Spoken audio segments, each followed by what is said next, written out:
And welcome to the NCAA Women's Final Four pre-national championship press conference featuring the Iowa Hawkeyes. At this time, we'll open it up the floor for senior guard Caitlin Clark. Nancy was first. We'll start with Nancy, and then I'll work my way around the room. Nancy, if you could raise your hand one more time so we can get the microphone to you. Nancy Armour, USA Today Sports. Caitlin, you and Lisa and your teammates have talked about how you've grown emotionally, maturity-wise, and Gabby was saying yesterday that you would have had a very different reaction to yesterday's game in years past. How have you grown, and how did you do that, or what went into that growth? Yeah, I think the biggest thing for myself is, at the beginning of my career, I thought everything I did had to be perfect, whether it was, a lot of it always relied on my shooting. And I think over the course of my career, I've been one that's been able to, realize I'm not going to be perfect every game. There's going to be good games, there's going to be bad games, but I still have to be somebody that my team can lean on in those moments. And I think also accepting, I don't have to score every single point for this team to win. And I think that's exactly what you saw last night. I didn't shoot the ball great. I made some shots there at the end. I thought Nika played tremendous defense, picked me up 94 feet, and that's some of the things that South Carolina is going to do too. And I think as a team in general, our offense wasn't great, especially in that first half. But, we went into the locker room at halftime. Nobody was flustered. I wasn't frustrated with myself. I just continued to chip away and make some big shots there in the fourth quarter and set my teammates up for success. And I thought Hannah Stolke played really good, so I was trying to get her the ball as much as I could. I thought Kate came up with some big plays. So I definitely think that's the biggest way I've matured and grown over the course of my 4 years is just, never get rattled by things that don't go your way. Basketball isn't a perfect game. That's what's going to happen, and that's what I'm honestly the most proud of. We're going to take our next question from Doug. If you could raise your hand. The order after Doug will be Jonathan and then Griffin. Thank you. Caitlin, Doug Feinberg, the AP. Two-part question. The first part is, as an Iowa native, Iowa kid, to know that you're now one game away from bringing the first title to Iowa, what does that mean to you to finish off your legacy at the school? The second part is just the bigger picture of it's you guys in South Carolina who's going for a perfect season. Mm-hmm. I don't think women's basketball could ask for a better championship game than this based on the success that this season's had with attendance, viewing, all the other stuff going on. Yeah, I think to be able to bring a national title back to the University of Iowa would be super special. Obviously, it's special in its own regard, making back-to-back national title games. I know everybody would come up to me before the season started and was like, only one thing left to do, and I don't think people realize how hard it is to get to this point, so I'm just proud of our group. And, we lost two people that contributed a lot to our program over last season, and, all we focused on was, it wasn't what we didn't have, it's what we did have inside our locker room, and I couldn't be more proud of our group and just the resiliency that we showed all year. We've had a couple tough losses, and I think that's what's made us ready for these type of moments. And then, I think this matchup is, you can't ask for anything better. I think it speaks to the way women's basketball has just been tremendous on all levels all throughout the year. And, we know we have our hands full. Everybody around the country knows South Carolina has been the team all year. They've deserved that. They've earned it. They've just been incredible. I mean, I've turned on the TV most of the times they've played just because they're so much fun to watch. The depth that they have, the way they rebound the ball, the way they're shooting the ball, they've just been incredible. But, we have 5 people on our team that, this is the last time you get to put on your college uniform. So I don't think you need much more motivation than that. And we're going to give it every single thing we got. Jonathan? Thanks. All right. Caitlin, Jonathan Tannenwald of the Philadelphia Inquirer. That game last year against them, do you study that tape to use it all as a point of reference, or with how much both teams have changed, does it not matter? Yeah, it doesn't really matter, and we don't look at it at all, to be completely honest with you. And I think it was kind of similar. We've had familiarity with Colorado and LSU, and the only team I really went back and watched was Colorado, just because they had everybody back from the previous year. LSU obviously was completely different in what they had. Obviously some people returning, but added 2 different starters. This South Carolina team is completely different. Some of the stuff they run is completely different. We have to guard them completely different. The way they're shooting the ball, they start 5 different people. Usually they switch up who they start at the 4 position from game to game, so we'll be prepared for either of those. And but I don't think it's something you go back and watch. I don't think it's very helpful at all, other than the fact of maybe what we did. But I think at this point it's just, there's only so much, you can do to prepare on the court-wise. It's more so just watching film of their recent games, and that's, the biggest thing the coaches have been preaching. Caitlin, we're going to stay to our right. Griffin's going to raise his hand so you can see him. Griffin Goodman from the Daily Gamecock. I just want to ask, what have you seen from South Carolina's recent film, and what is the most difficult part of their game to prepare for Sunday? Yeah, I think everything. They're just so disciplined in every single thing that they do. They shoot the ball really well at all three guard positions. They bring guards in off the bench that are really good. Obviously, their height poses a challenge to us, and their rebounding poses a challenge to us. It's going to be very important that we try to box out. But I think going into that game last year, to say we're going to beat South Carolina on the glass is probably something that's not going to happen every single time we play them. But you have to be able to manage it the best you can, and I think we did that versus LSU. And that's what you get confidence from is just, you kind of weather the storms on the glass. You try to come up with big ones when you can. But they're going to get some, but you have to limit them. I think those are the biggest, challenges that they pose to us. Caitlin, we're going to go to our left. We'll go back to back. Gentleman in the suit and then gentleman in black. Hi, Caitlin. Jack Lita with KCRG. Yeah. You said after you declared for the WNBA, or at least you seemed very, very loose in your playing. Now that you know this is the quote-unquote last dance, are the emotions similar? What are the emotions like, Caitlin? To be honest, I don't have many emotions of this is the end for me. I certainly know it is, but I don't think I can go into the game feeling that. I don't think that would allow me to play my best. I think it was kind of similar to senior night for myself, or my last game in Carver versus West Virginia. You're so focused on competing and enjoying every single second of that and helping your team win that, you're not too caught up in, this is the last time I'm going to put on this uniform. This is the last time I'm going to be playing in this arena. This is the last. That's not how we view things around our program. It's just you're competing for this opportunity. You love this opportunity. I think once the buzzer hits 0, whether we win or whether we lose, I'll definitely be hit with a wave of emotion, especially over the course of the next week as, things kind of change in my life quite a bit. And I think just trying to enjoy every single second because, I'm fortunate enough to be able to be in the national championship again and give it everything I got.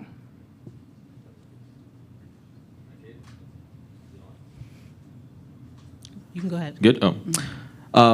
Wiley Johari with Spectrum News. Caitlin, athletes all have their different ways of measuring success. You and a lot of your teammates obviously have had so many great accomplishments, but for you, when it comes to your college career, is your measurement of success going to be dependent on whether or not you win a title? No, I don't think so at all. I've played basketball at this university for 4 years, and for it to come down to 2 games and that be whether or not I'm proud of myself and proud of the way I've carried myself and proud of the way I've impacted people in their lives, I don't think that's a fair assessment. And I guess going forward, and I've talked about this with my legacy, is I don't want my legacy to be, Caitlin won X amount of games or Caitlin scored X amount of points. It's, I hope it's what I was able to do for the game of women's basketball. I hope it is the young boys and young girls that are inspired to play this sport or dream to do whatever they want to do in their lives. And I think it's just the people that we've brought together, the joy we've brought to people, the way people are recognizing women's basketball as a sport. It's fun to watch. Everybody loves it. It can be on the highest of stages. I think you see that with the viewership numbers. And to me, for it to come down to 40 minutes and for me to, validate myself within 40 minutes, I don't think that's a fair assessment. We're going to stay to our left. We'll take the question from the gentleman in the blue. Caitlin, over here to your left. Hi. Sorry. Hi, Will Graves with the AP. You talked the other day about your vision, your ability to see things on the court before they happened. Mm-hmm. I know you envisioned being back in this moment when you came back last year, but did you envision everything else that has come along with it? And have you had a chance to appreciate it at all, or will it be something 5, 10, 15 years from now when you guys have reunions, you'll think, oh my God, what a crazy time in our lives? Yeah, I think, to be honest, after last season, it was oh my gosh, how can I possibly replicate the season we had? Because I think, what we were able to do with that season was simply magical. And, the teams that we beat to get to the point that we were was really special. But I think for myself is I always believe in this team. I believe in the people around me. Coach Bluter is so good at building teams. So I think there was always a belief from day one of we can get back to this national title game. A lot of things have to go your way. You got to stay healthy. You have to make shots at the right time. You got to have a little luck, things like that. And I think it's been something that, I've tried to soak in the best I can. Obviously, it's hard when you're going from game to game and preparing, every single weekend for 2 games. But I think it's something that, you can't really dream and imagine these type of moments. Like, yes, I'm one that dreams big, but for it to be on this stage in this magnitude is something super special. And I think once, my career ends is when I'm really going to be able to soak it in and look back and enjoy every single second of everything that we did. Caitlin, we're going to go to the back with Andrea. Andrea Adelson with ESPN. Caitlin, I wanted to ask you a follow-up to what you were just asked about your legacy. Over the last couple of weeks, as you guys have made your run here, there has been a big debate about whether you need to win a championship to cement a GOAT legacy, whether it's on TV, radio, that sort of thing. How does that make you feel knowing that that's a talking point about you going into this game?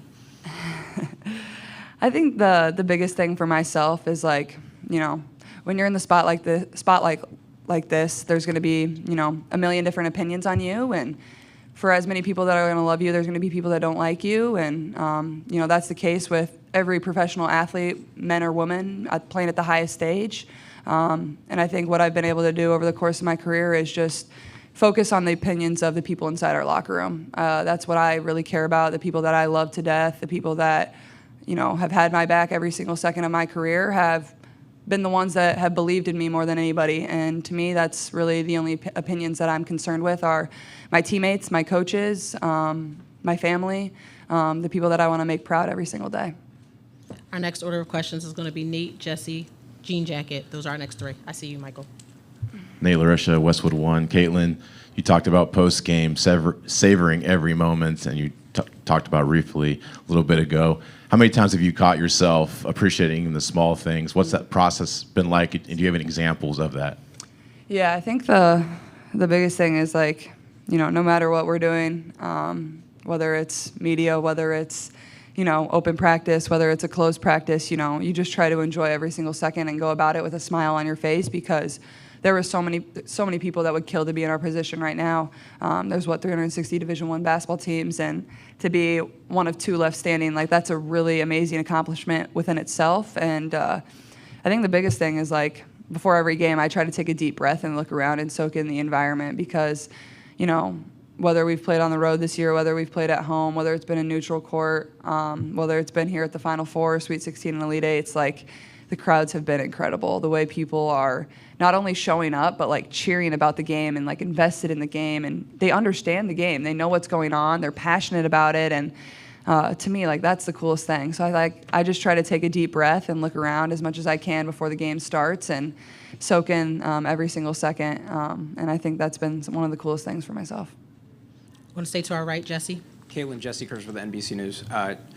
You're being asked about how other people feel and think about what a championship would mean for you and your teammates, but I'm curious how you feel about it. As an athlete, as a competitor, as a teammate, what would a national title mean to you that everything you've done individually for this sport and record-wise just couldn't accomplish in your own mind? Yeah, I think that would be the cherry on top. That would be the top of the list, the thing that you're the most proud of.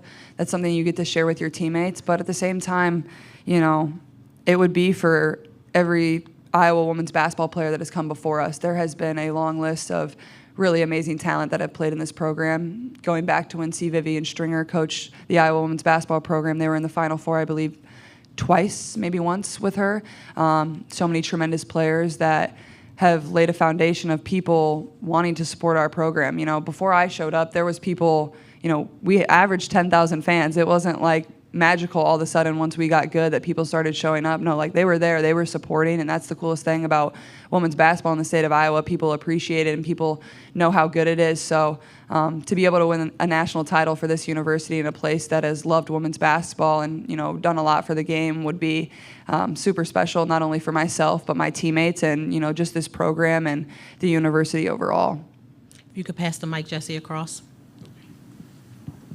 Hi, Caitlin. Caroline Fitzgerald from Goals. You're an inspiration to so many young girls, but you're also an inspiration to so many women who played sports and basketball while they were growing up. Mm-hmm. So what message would you like to share with those women who've helped blaze this trail to have women's basketball shining like it is today? I would say the biggest thing is just thank you. And that's what I always talk about is like women's basketball isn't just suddenly good. Like it's been good. And I'm lucky enough to be surrounded by coaches that have been in this game for a really long time. They coached when, 50 people showed up to the game and nobody wanted to support them and what they were doing. And, Coach Jay is our associate head coach, who is one of the best women's basketball players our state has ever seen. And for them to be at the forefront of, laying a foundation of this is what women's basketball is, and still nobody wanted to support it, for them to now see where it's evolved is pretty incredible. They deserve it more than anybody else for them to be in these moments too. But, it isn't just the people that are in the college game right now. It's every single person has come before us. And now you're seeing, like, we are on ESPN, we are on nationally televised TV stations that people are like, wow, like this is so much fun to watch. They can't get enough of it. It's like, it is scheduled in their night. They're sitting down and watching. And I don't think it's only women's basketball. I think it's, you see it across the board, whether it's softball, whether it's gymnastics, volleyball. Like, people want to watch. It's just, when they're given the opportunity, it's, the research and the facts show that people love it. We're going to take our next two questions. It'll be Michelle, then Michael, then we'll go to the back. Thank you. Caitlin, Michelle Smith from The Next. I was just at Kate Martin's breakout, so I'm going to ask you a couple questions. You've played tomorrow will be your 139th consecutive game playing next to Kate Martin. So of all of the lasts tomorrow, I want to talk about how that ranks, and I also want to get your perspective on what you hope Iowa women's basketball fans remember about Kate Martin's career. Oh gosh, I could talk about Kate for a really long time. If I played 139 games with her, I don't know how many she played, which is kind of crazy because she's old. So that girl is tougher than nails. This is her 6th year. She starts her career off with a torn ACL and misses her freshman season. And I think Kate would tell you that was the best thing to ever happen to her. Gave her perspective on what basketball really is, made her a better leader. She was a naturally born leader, but Kate is one of the best teammates I've ever had, the best teammates I've ever had. And the thing about her is she's going to have her teammates back every single day, every single second.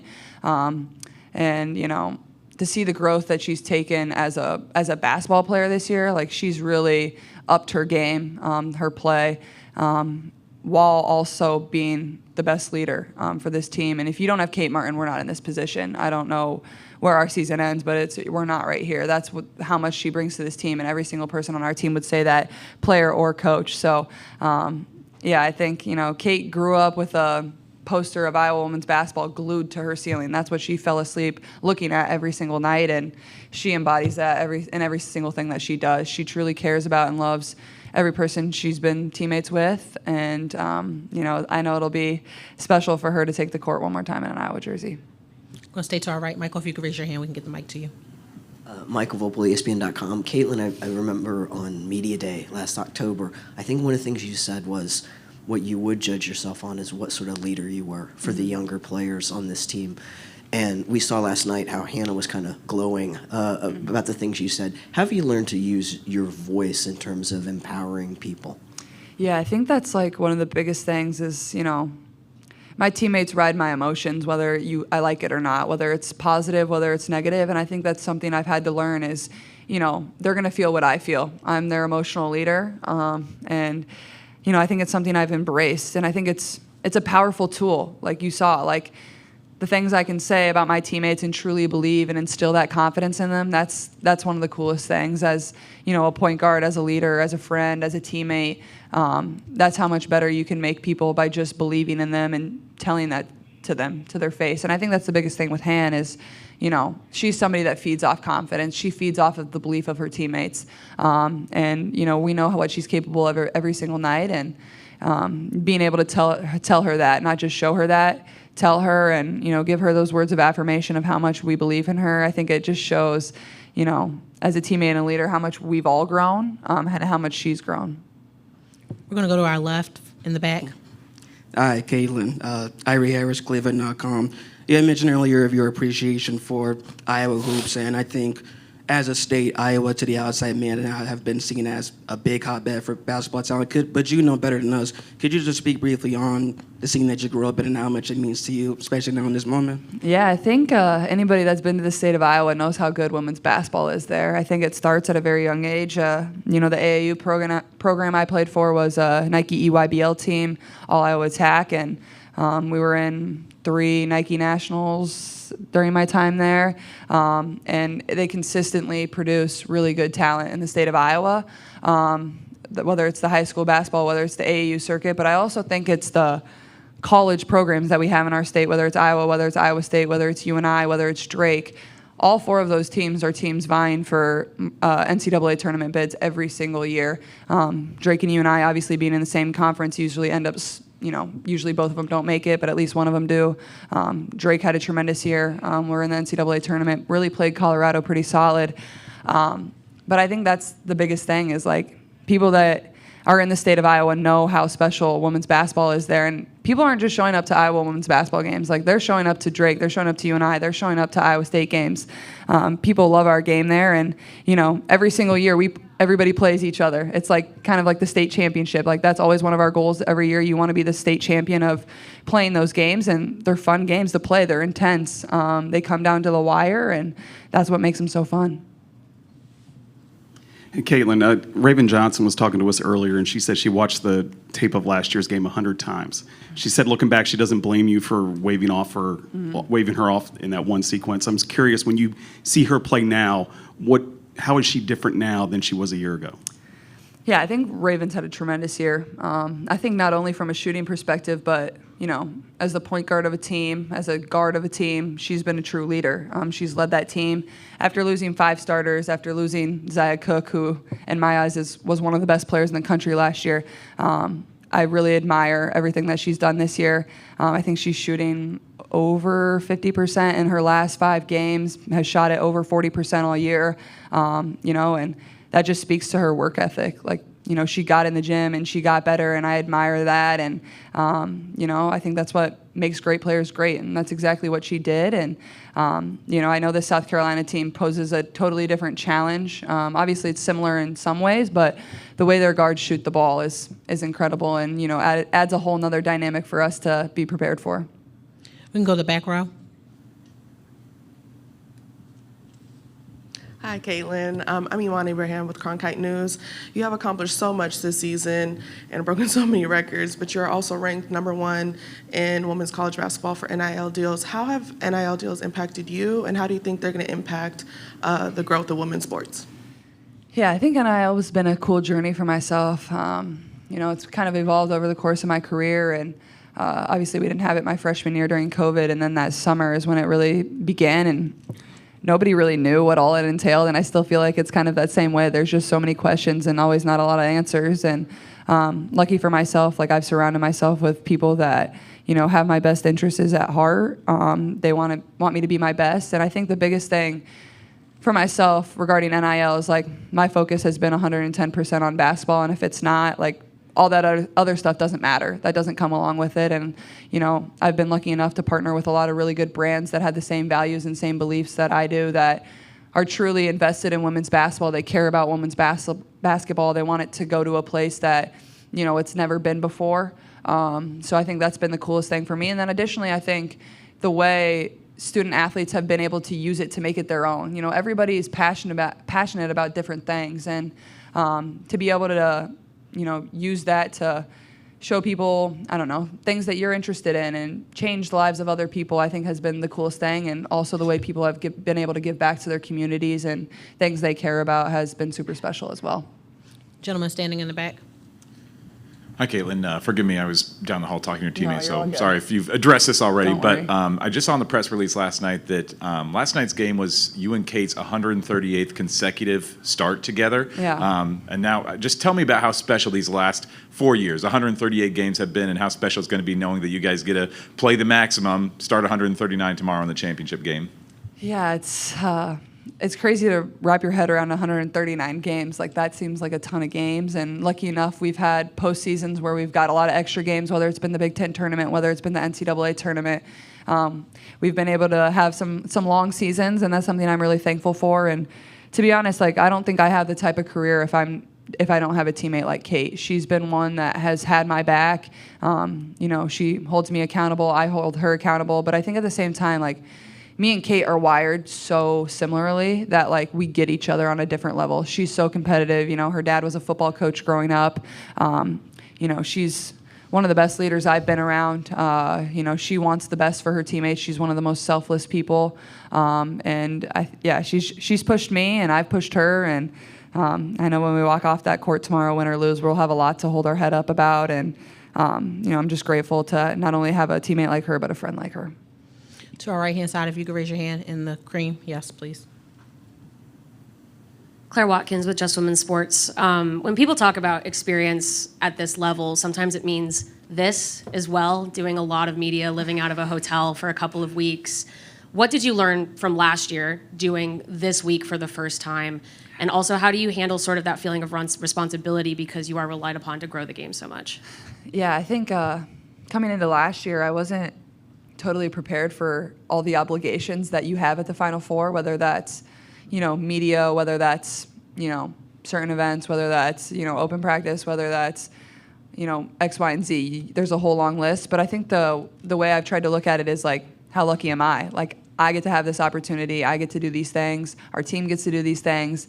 And I think being able to have the experience of last year has certainly helped me more than anything. But, you know, I don't view it as any type of, you know, responsibility. Like, sure, it's a responsibility, but, you know, this is something that has just come along with the way I've been able to carry myself and the way that I love this game, the way that I've been able to have fun with this game over the course of the last 4 years. So, you know, it's been special. And, you know, if it's something you know, view as a responsibility, I'm glad, you know, I can be able to do it. So more than anything, I'm just thankful. Take our final question. Lindsay, if you could raise your hand so they can get the microphone to you. Lindsay Gibbs with Power Plays. I'm just wondering what losing on such a big stage is its own kind of monster sometimes. Mm-hmm. What can you take from those feelings and emotions last year? How have you grown from that? Mm-hmm. And how have you changed from that? Yeah, I think it's, you know, one thing, it's hard when your season ends, no matter what stage it is. And then it's hard when you make it to the national title game and you're so close to accomplishing something so great. We obviously accomplished a lot of really great things last year, but to be so close to a national title is like, you being able to, you know, compartmentalize all that at the same time was really hard. And I think the biggest thing for myself is, like, I wasn't really upset I wasn't upset that we lost the game. To be honest, LSU deserved to win. They beat us. They shot the ball great. They played a great game. I think it was more so the feeling of, like, I don't want this to end. Like, it was so much fun being in the Final Four, advancing to the national title game. And I think it's that same thing right now is, like, I don't want this to end, whether it's with a win or with a loss. Like, but I think the biggest thing is, like, you have that little fire inside of you. And I think it's, you know, been the same way throughout my entire career. I've had some tough losses. And I think those are the moments that have prepared me for right now, for this opportunity. And at the end of the day, it's a game of basketball. You know, you give it everything you got. But I have a lot of appreciation for the way our team has carried ourselves and all the stuff that we've accomplished. And we're going to give it everything we can to go out there and be able to hoist the trophy tomorrow. Thank you so much for your time today, Caitlin. And best of luck tomorrow. Thanks, guys.